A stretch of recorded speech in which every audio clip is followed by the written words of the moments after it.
couple of months ago, the OEL, in keeping with our advocacy efforts, distributed a survey to our membership with just one question. We asked, if the apprenticeship ratios were reduced to 1-to-1, how many apprentices would you hire? And as all of you know, apprentices are essential to the future of the electrical contracting trade in Ontario.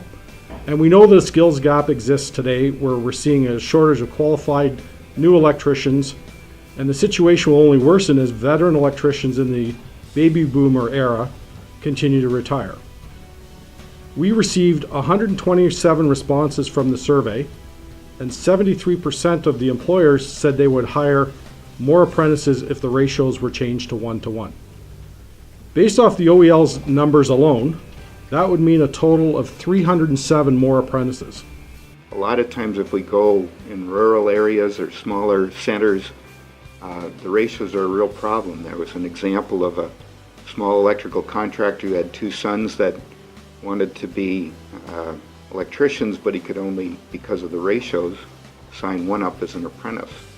And you know, what might work in Toronto does not always work in other areas. So criteria like that, the age of our aging workforce, the demographics and regional disparities where we have really active construction environment in different areas, you know, this all needs to be part of our considerations.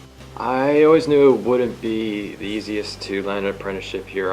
I knew that going in, but I felt that if I worked hard enough, that I would eventually get somewhere.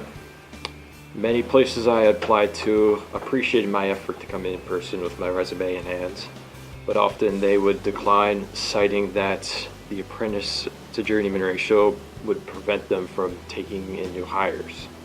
So from the industry standpoint, the sooner we could make a reduction in ratios, the better. Because if you look at how long it takes to train a journeyman, it's a 9,000-hour process, so that's 5 years. So add 9 months to the college review process.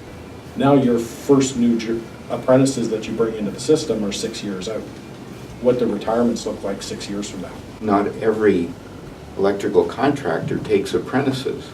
And why is that? And you know, not every journey person is a good mentor. So so there's some other checks and balances that need to be looked at when we talk about easing the ratios. And you know, I think where there's been concerns expressed by other groups about easing the ratios, I think that's where their concerns tend to come from.